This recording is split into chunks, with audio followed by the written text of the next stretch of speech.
Assalamualaikum warahmatullahi wabarakatuh. What's up, everyone? How's your life? Okay, in today's lesson, we are going to do a further analysis of a poetry. And here is the clue of today's poetry. After in the previous meeting, we have talked about the owl and the pussy, which relates to a fable poetry. Today, we are going to talk about, yes, can you guess? What is this? What is the picture? Right, it is about a red rose. So, as its meaning, today we are going to learn about a poem called A Red Rose by Robert Burns. This poem was written in 1759, if I'm not mistaken. So it's very, very old, and it used uh, like an old classic English. So sometimes you will get bothered or get, what is it, unused to some words in this poem. But that's okay, we will talk about it later and I will explain to you what each stanzas or each sentence means. Okay, so let's get started.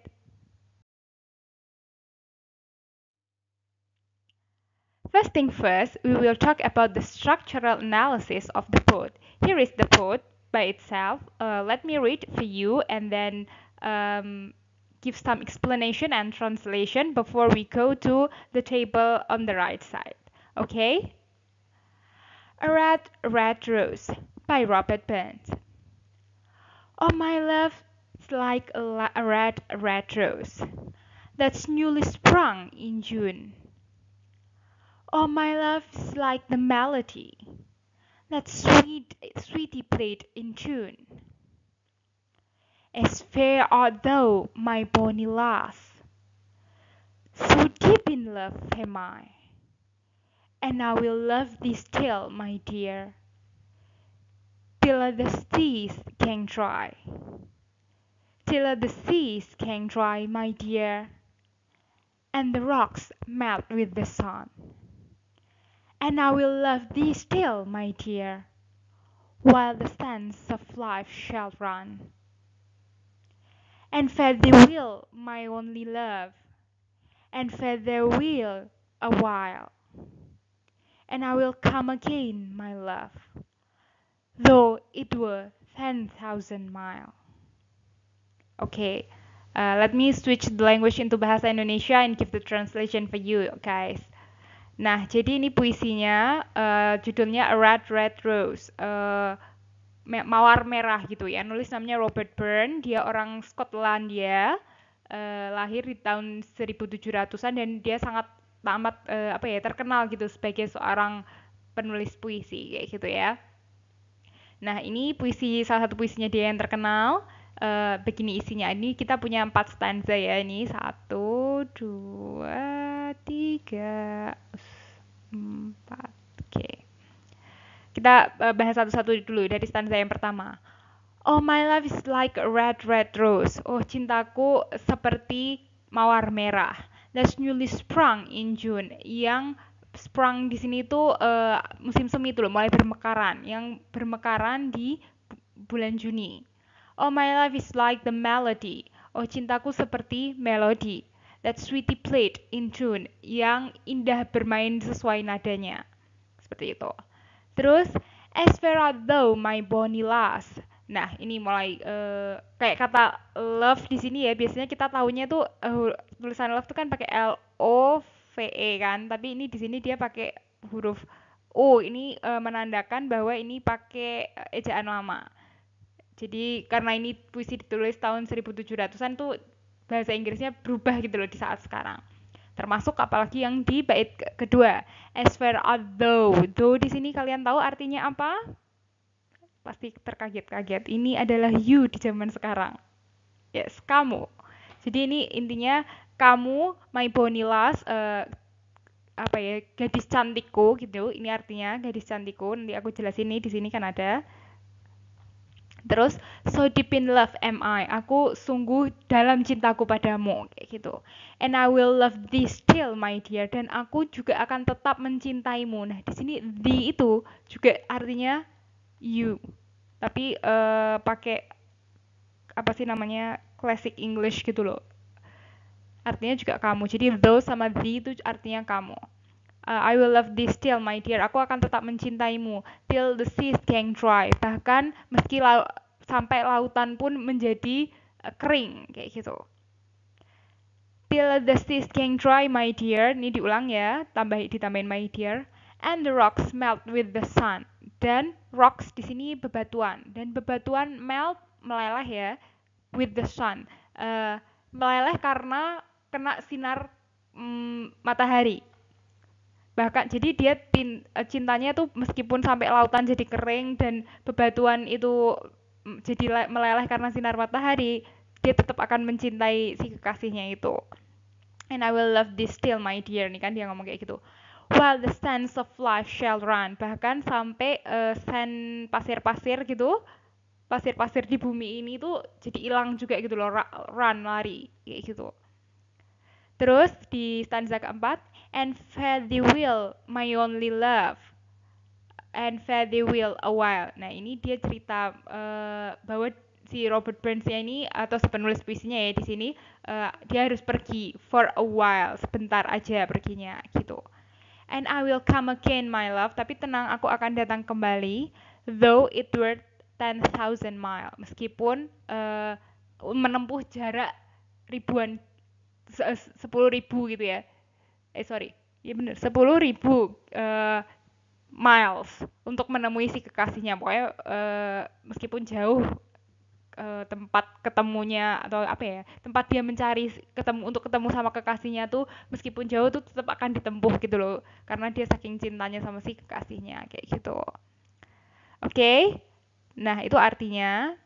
Terus kita lihat di sini kembali kita ke perbait ya, dari bait stanza pertama. My love's like a red red rose. Nah, kata wait, I need to change the pen. Oke.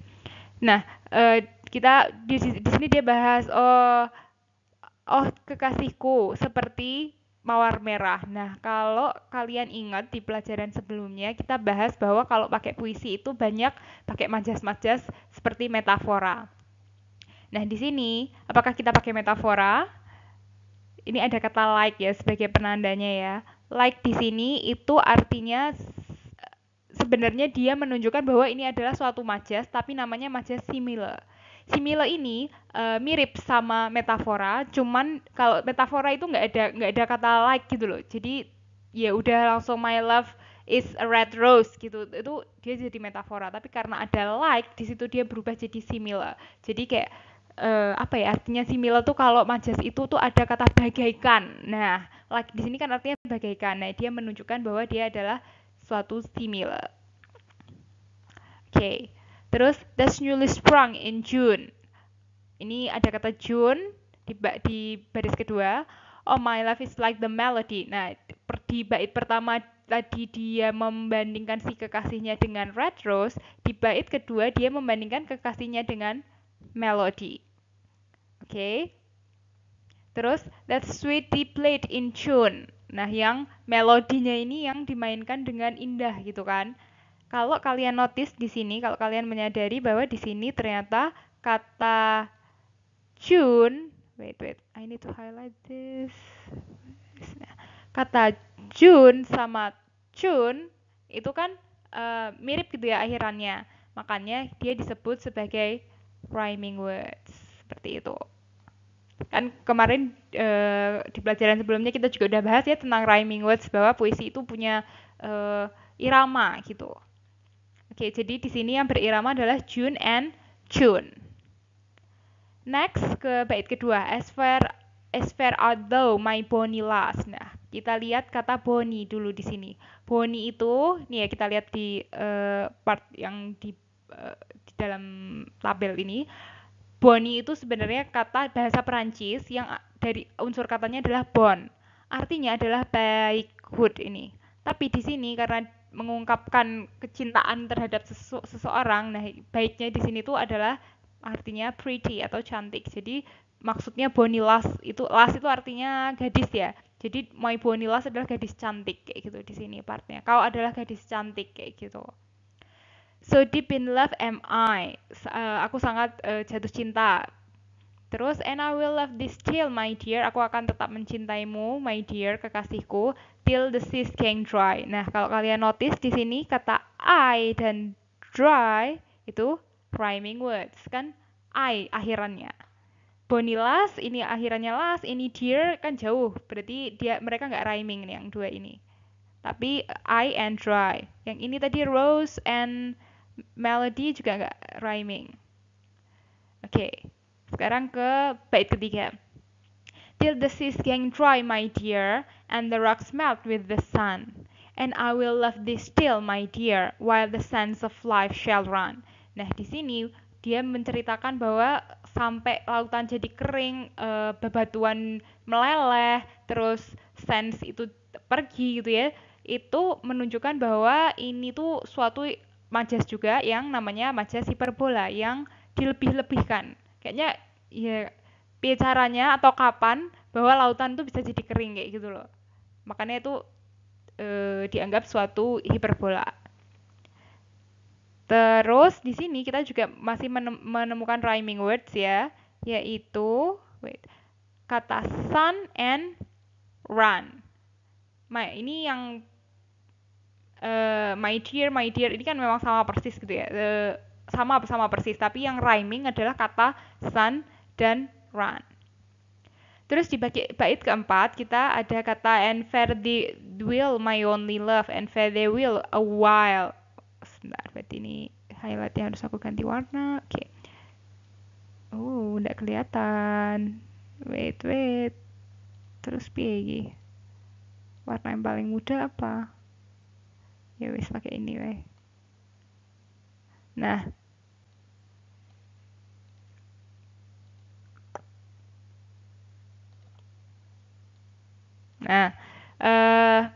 di sini and fare thee will a while. Aku harus meninggalkanmu untuk sesaat saja while nih ya, kata while ini. Terus and I will come again my love, tapi aku akan kembali lagi though it were 10,000 mile. Nah, ini kata while sama mile di sini juga rhyming words. Seperti itu untuk structural analysis dari puisi Red Red Rose. Bisa dimengerti ya semua. Oke, next kita akan bahas rhyming scheme dari puisi ini. Kalau tadi kita udah lihat yang rhyming kata mana aja, ini udah aku bedain warnanya ya. June, I, dry, terus sun, run, terus while, sama mile.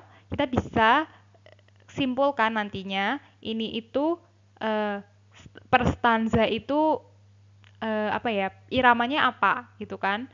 Kita lihat dulu. Oh, my love is like a red rose. Ini di awal berarti kita anggap ini A. Terus as newly sprung in June. June kita bedakan sama rose tadi. Jauh gitu loh, dari rose ke June kan jauh. Berarti kita anggap ini B. Terus oh, my love is like the melody. Ini juga tidak ada yang mirip sama rose, tidak mirip sama June, nggak mirip. Jadi ini C.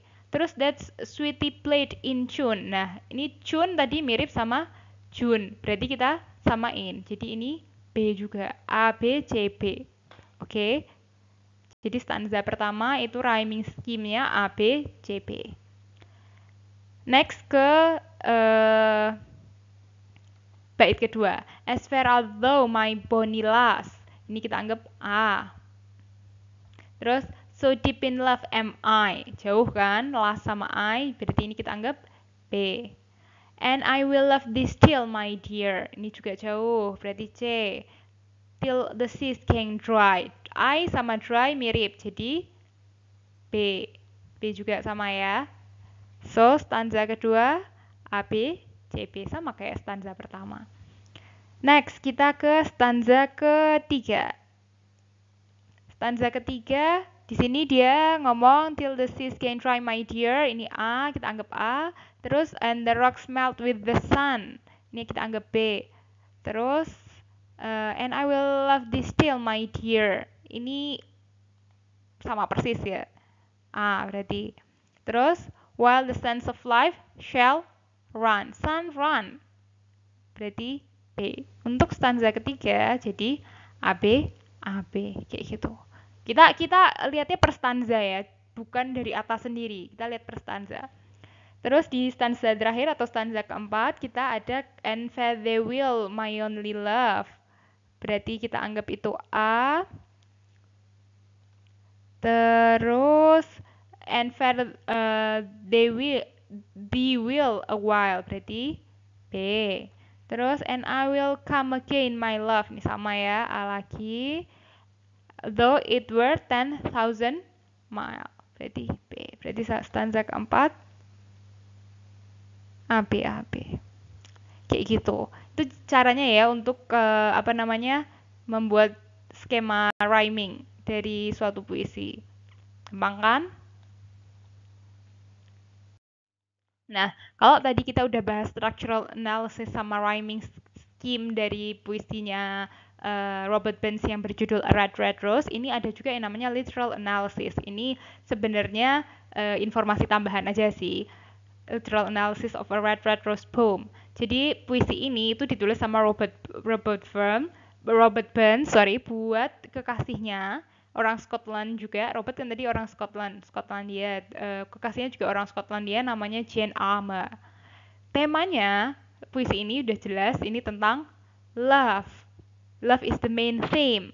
Jadi ini puisinya yang mengarah ke romantis. Kalau yang kemarin The Owl and the Pussy itu lebih ke funny gitu kan, lebih ke fable, tema utamanya adalah fable dan itu adalah kayak funny poem kayak gitu. Kalau ini temanya love which because this is a romantic poem kayak gitu.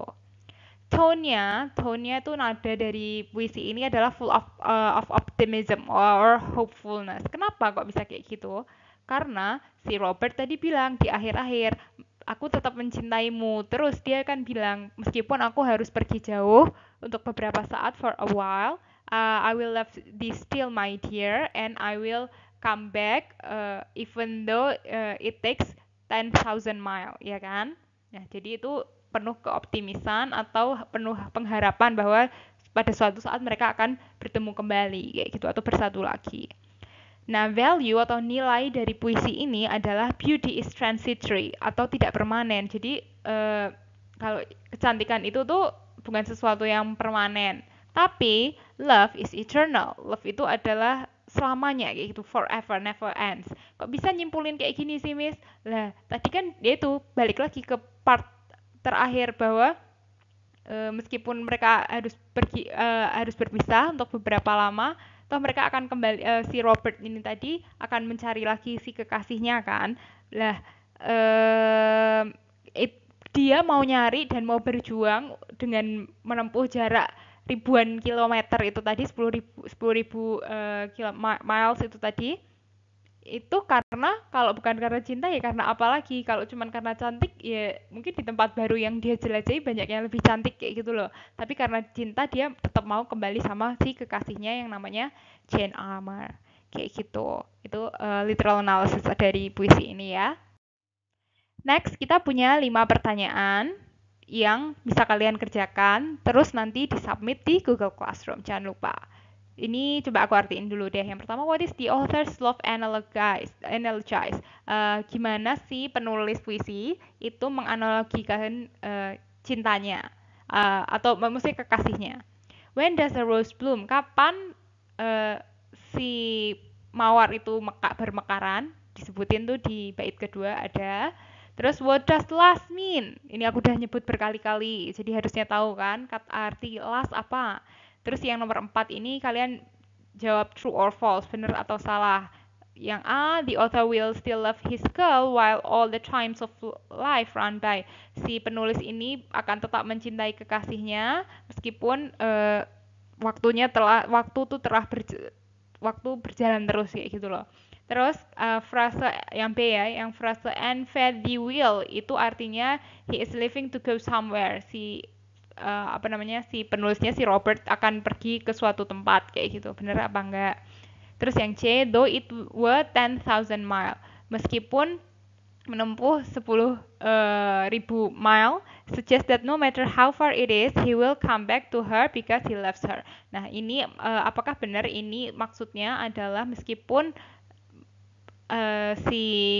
seberapa jauh si cowoknya akan pergi, dia tetap akan kembali ke kekasihnya. Terus yang soal nomor 5, what lesson can you learn from the poem above? Apa pelajaran yang bisa kamu ambil dari puisi di atas? Kayak gitu. So, this is the end of today's material. That's all for all the material for today. I hope you enjoy today's material as I do. Thanks for your kind attention and I will see you soon. Bye students. Wassalamualaikum warahmatullahi wabarakatuh.